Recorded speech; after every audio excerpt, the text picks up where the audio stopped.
Hello, कैसे हो आप लोग। आज हम सीए फाउंडेशन अकाउंट्स का पेपर एनालिसिस करेंगे।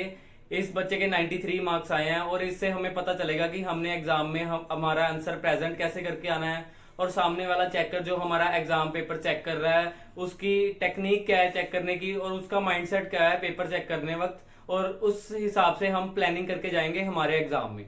तो इस वीडियो को लास्ट तक देखना। अकाउंट्स के सितंबर अटेम्प्ट जो दे रहे हैं उनके लिए बहुत बेनिफिशियल होने वाली है ये वीडियो।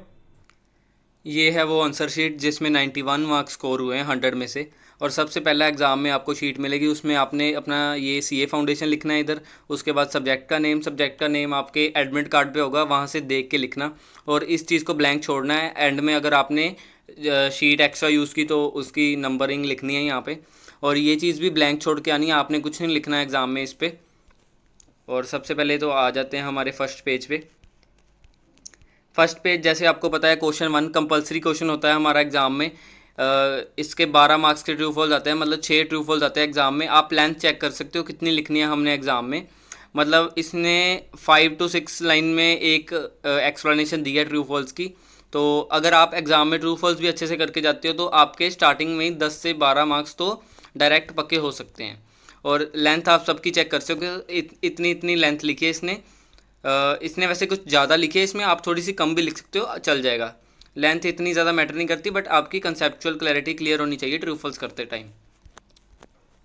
उसके बाद आते हैं बी पार्ट पे। हर एक क्वेश्चन के बाद आप ये चीज़ चेक करना, इसने ना पेज ब्लैंक छोड़ा है जो चीज़ हमने करनी है।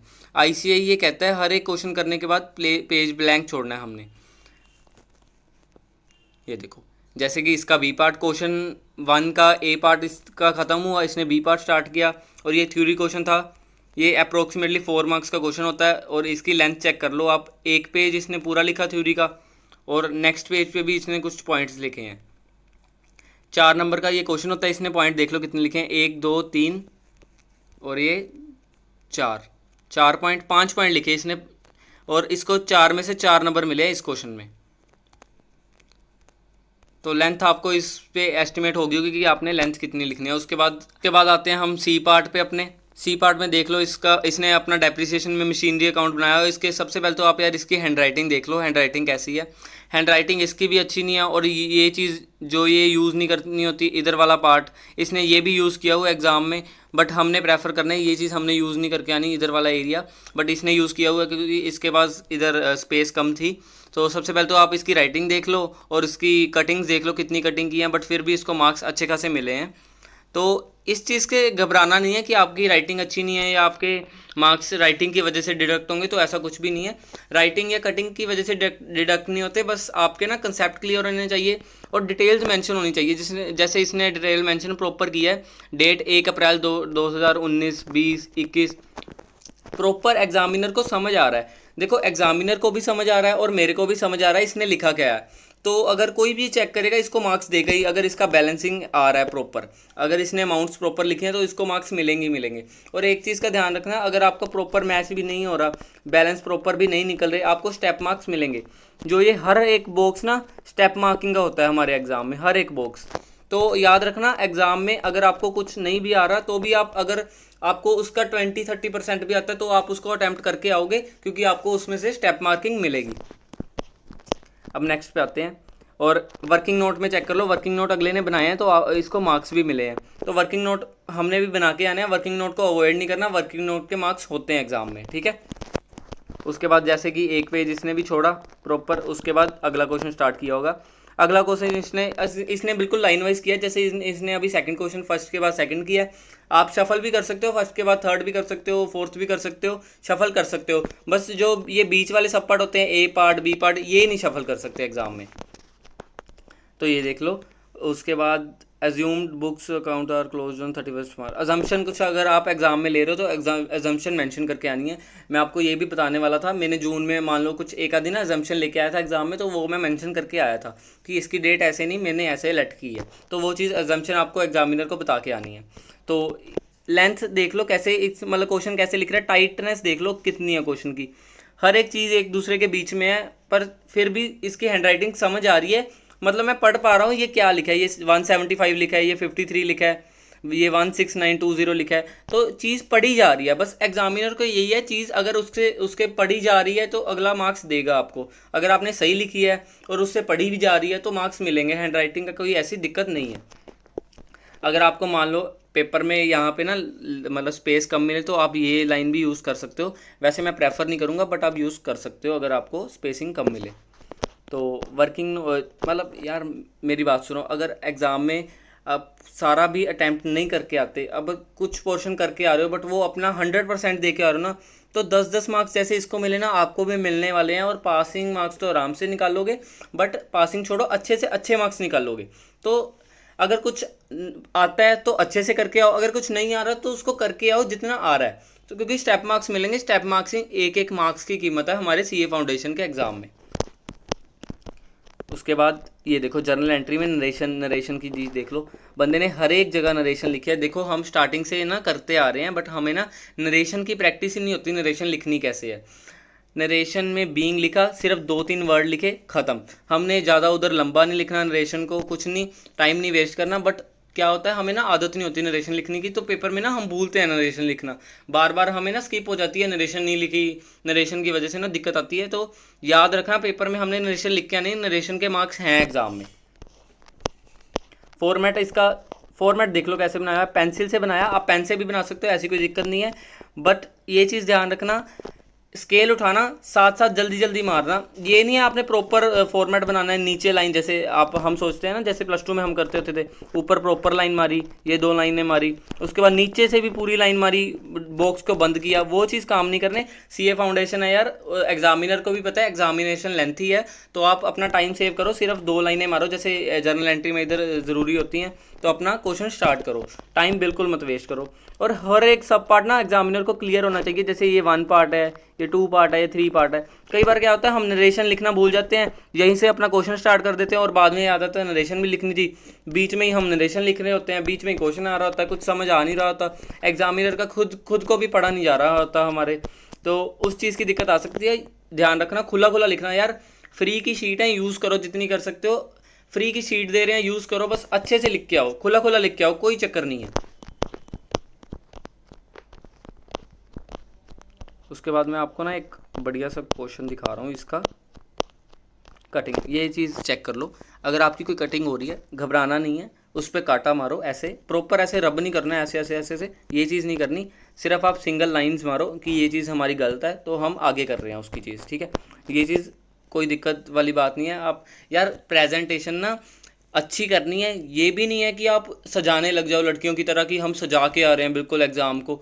अच्छी करने का मतलब यह होता है कि हम साफ़ सुथरा कर रहे हैं, एग्जामिनर को समझ आ जाए। ये नहीं होता कि हम फूल गुलदस्तों की तरह सजाने लग गए एग्ज़ाम को, वो चीज़ नहीं करनी हमने। हैंड राइटिंग की तो यार क्या ही कहना इसका, आप समझ ही सकते हो कैसे लिखी है इसने। और आपकी हैंड राइटिंग आई थिंक इससे अच्छी ही होगी, कोई दिक्कत वाली बात है नहीं हैंड राइटिंग में तो। और ये देख लो भाई, जैसे हम सोचते हैं ना एग्ज़ाम में एंड में आगे आगे राइटिंग तो हमारी ख़राब हो ही जाती है और दिमाग भी ख़राब थोड़ा थोड़ा हो ही जाता है, तो कटिंग इसकी भी स्टार्ट हो गई है। बट इसने नॉर्मली कट किया, उसको ऊपर लिखा, कोई ऐसी दिक्कत नहीं आई, एग्जामिनर को समझ आया ये चीज़ इसने पहले गलत करी, बाद में सही कर दी, तो मार्क्स तो मिलेंगे ही सब चीज़ के। और सबसे पहले पेपर में जाके ना डिसाइड कर लेना आपने कौन से क्वेश्चन करने हैं, कौन से नहीं करने। इस पीडीएफ की ना मैं आपको इस वीडियो में तो एक नॉर्मल प्रेजेंटेशन दिखाने आया हूँ कि ऐसे ऐसे एग्जाम में हमने प्रेजेंट करना है।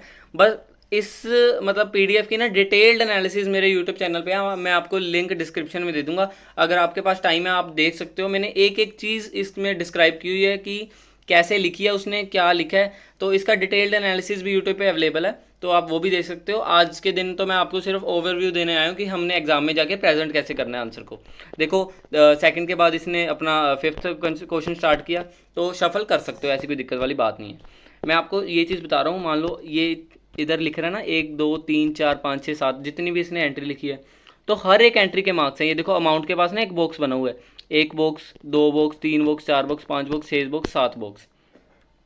नॉर्मली बैलेंस कैरी डाउन के कोई मार्क्स नहीं होते एग्जाम में, बट जो ये आप लिख रहे हो बैंक सेल मशीनरी, इन सब बॉक्स के, इन सब ये वाले, एक मिनट जस्ट अ मिनट, इन सब अमाउंट के मार्क्स मिलते हैं आपको एग्ज़ाम में। तो जो चीज़ आपको एक भी आ रही है एग्ज़ाम में, अमाउंट आती है, ये चीज़ टू कैश टू बैंक लिखना जो भी आता है आपने लिख के आना है, आपको हर एक चीज़ के मार्क्स मिलेंगे। देखो ये पॉसिबल नहीं है आपका 100% का अटैम्प्ट हो, बट जितना आता है अच्छे से करके आना, अटैम्प्ट करके आना। अच्छा घबराना नहीं है, उधर बैलेंस शीट मैच नहीं हुई तो ये देखो इसने क्या हरकतें की है, 400 इधर 500 इधर, ये अमाउंट क्या है, ये अमाउंट क्या है, ये अमाउंट क्या है, ये अमाउंट क्या है, कोई है इसकी सेंस है? मतलब कोई अमाउंट ही नहीं मैच हो रही यार, बट इसको मार्क्स कितने मिले हैं, 93 मार्क्स। तो आप समझ सकते हो एग्जामिनर की चेकिंग कैसे है। बट उसने यार ये चीज़ नहीं चेक करनी है एग्जामिनर ने, उसने ये चीज़ चेक करनी है कि आपको ये आ रहा है। वो तो यार इधर तो कैलसी की मिस्टेक होगी, मतलब कैलकुलेटर की मिस्टेक होगी, पर इधर वाली चीज़ आप सही कर रहे हो ना, तो मार्क्स आपको मिल रहे हैं यार, कोई दिक्कत वाली बात नहीं है, मार्क्स मिलेंगे। वर्किंग नोट्स का ध्यान रखना यार, वर्किंग नोट फिर 2 बार कह दिया मैंने, वर्किंग नोट्स का ध्यान रखना पेपर में। अच्छा कुछ चीज़ें ना ऐसी होती है जो प्रेजेंट स्पेशली एग्जामिनर को करने वाली होती हैं। आपने क्या करना है, एग्जामिनर का ना टाइम सेव करना है उधर। जैसे कि एग्जामिनर देखो एक एक कैलकुलेशन तो करने नहीं वाला चेक उधर बैठ के, क्योंकि यार बहुत सारे पेपर होते हैं। तो मेन आंसर ना आप बॉक्स में कर देना, ताकि एग्जामिनर को ना पता लग जाए ये मेन आंसर है, इसको देख के ना अगला टिक लगाए, आपको मार्क्स देने वाला बने, अगला टाइम ना ज़्यादा वेस्ट करे। तो इस चीज़ का भी ध्यान रखना, बॉक्स लगाए ना, क्योंकि उसका टाइम वेस्ट होगा ना, उसका टाइम वेस्ट होगा तो उसको ज़्यादा गुस्सा आएगा और उस हिसाब से रिएक्ट करेगा पेपर पे। अगर उसको खुशी मिलेगी, मतलब आप सब कुछ उसके मतलब आगे दे के परोस के दे रहे हो, अगला मिनट में चेक कर रहे हो आपका मतलब अच्छे अच्छे नंबर दे के आपकी शीट साइड पे करेगा। ये चीज़ ही करनी होती है। मेन एग्जामिनर का भी पॉइंट ऑफ व्यू यही होता है और हमारा भी यही होता है एग्ज़ाम करने टाइम। तो इस पॉइंट ऑफ व्यू को ना ध्यान में रख के ही अपना एग्ज़ाम अटैम्प्ट करना। हाँ ये था जो मैं क्वेश्चन की बात कर रहा था ना, एक बढ़िया क्वेश्चन दिखाता हूँ आपको। ये देखो इसने यहाँ पे फर्नीचर का अकाउंट, मतलब जैसे हम कहते हैं ना वर्किंग नोट में हमने अलग से अकाउंट बनाना है फर्नीचर का अकाउंट। फर्नीचर में हमने डेप्रिसिएशन माइनस शो कर मतलब माइनस करके दिखाते हैं, तो और परचेज प्रीपेड जो भी है ये, मतलब वर्किंग नोट हम ना अलग से बना के शो करते हैं। इसने क्या किया, वर्किंग नोट अलग से कुछ कुछ के नहीं बनाए, बट क्वेश्चन में ही जैसे हम 12th में सीखते हैं इधर ही सब कुछ शो कर दिया। तो इससे फ़ायदा क्या हुआ, देखो ये भी एक वर्किंग नोट ही है, ये इसको भी वर्किंग नोट ही गिनते हैं। वर्किंग नोट भी बन गया, टाइम भी सेव हो गया, अलग से अकाउंट नहीं बनाना पड़ा, अलग से स्केल नहीं उठाना पड़ा। तो इसमें अपना टाइम आप भी वेस्ट कर ले, मतलब आप भी सेव करना, इसने भी टाइम अच्छा खासा सेव किया। और नंबर तो आप देख ही सकते हो, इसके 10-10 नंबर मिल रहे हैं, प्रॉपर पूरे पूरे नंबर मिल रहे हैं इस चीज़ के आपको। तो इसका फ़ायदा उठा लेना, वर्किंग नोट ना थोड़ा टाइम सेव होगा आपका, वर्किंग नोट यहाँ पे बना लेना रेदर देन कि आप अलग से बना रहे हो। और एंड में मैं बता रहा हूँ, अगर आपकी कोई शीट छूटती है ना, उसको क्रॉस ऐसे ऐसे कराना, लास्ट में 1-2 शीट मान लो छूट गई, ऐसे ऐसे क्रॉस कराना पेंसिल से। फिर से यार आपको दिखाऊं, कोई बैलेंस नहीं मैच इसके, बैलेंस देखो, मार्क्स कुछ डिडक्ट हुए हैं, 0.5 मार्क्स डिडक्ट हुए हैं या 1.5, अगर 5 मार्क्स का क्वेश्चन होगा तो 1.5। बट प्रेजेंटेशन देख लो, प्रॉपर लाइन स्केल से हमारी हुई है, एग्जामिनर को कोई दिक्कत नहीं है चेकिंग करने में। नाम लिखे हुए XYZ प्रॉपर, कोई दिक्कत नहीं है। डेबिट क्रेडिट लिखा हुआ है, ऊपर लिखा हुआ है पार्टनर्स कैपिटल अकाउंट। ये चीज़ें नॉर्मल फॉर्मेट जैसे +2 में सीखते आ रहे हैं। 2 इसके मार्क्स, इसके मार्क्स, इसके कोई मार्क्स नहीं है, इसके मार्क्स, इसके मार्क्स, इसके मार्क्स, कोई मार्क्स नहीं है। कैरी डाउन और ब्रो डाउन के कोई भी मार्क्स नहीं है, सिर्फ मार्क्स है अंदर वाली एंट्रीज के, वो भी स्टेप मार्क्स आपको मिलेंगे हर एक पोर्शन के। तो घबराना नहीं है, थोड़ी बहुत ही कैलकुलेशन हुई साइड पे कर लेना, ऐसी कोई दिक्कत वाली बात नहीं है। कुछ गलत हुआ, क्रॉस मारा, कोई दिक्कत नहीं। मतलब यार प्रेजेंटेशन आपको समझ आ रही है आपने कैसे देखना है। मेन इसमें मैटर क्या किया, आपके कंसेप्ट्स। प्रेजेंटेशन मैटर की इसमें बिल्कुल भी नहीं, आपके कंसेप्ट मैटर किए और आपकी थोड़ी बहुत ही प्रेजेंटेशन जो एग्जामिनर को पढ़ने में इजी हो, बस उतनी की मैटर करती है, ज़्यादा कुछ मैटर करता नहीं है इसमें। तो यही था आज की वीडियो में। और लास्ट में जो पेज बचे उसको क्रॉस कराना, ऐसी कोई दिक्कत भी नहीं है अगर आप नहीं करोगे, बट कराना। तो ये देखो भाई साहब, भाई साहब क्वेश्चन की मतलब हालत देख लो कैसे लिखी है, बट फिर भी मार्क्स मिल रहे हैं। समझो कंसेप्ट की कितनी वैल्यू है हमारी सीए में, कितनी ज़्यादा वैल्यू है। तो बस यही था यार आज की वीडियो में, इससे आप समझ गए होगे आपने प्रेजेंट कैसे करना है अपना क्वेश्चन। तो फिर मिलते हैं फिर नेक्स्ट वीडियो में। अभी लॉ की एक ना 71 मार्क्स वाली जून फाउंडेशन की, जून 2024 की कॉपी मेरे पास है, उसको मैं आपको प्रेजेंट करके दिखाऊंगा, मतलब कैसे उसने टॉपर ने प्रेजेंट किया अपना जून में। तो वो चीज़ आप लॉ के एक दिन पहले देख सकते हो, एग्जाम देने के एक दिन पहले। तो बेस्ट ऑफ लक सितंबर वालों, अपना पेपर बहुत अच्छा अच्छा देखे ना, बहुत ज़्यादा अच्छा अच्छा। और सब मुझे पास चाहिए, जो जो ये वीडियो देख रहे हैं सब पास चाहिए, ठीक है। Best of luck.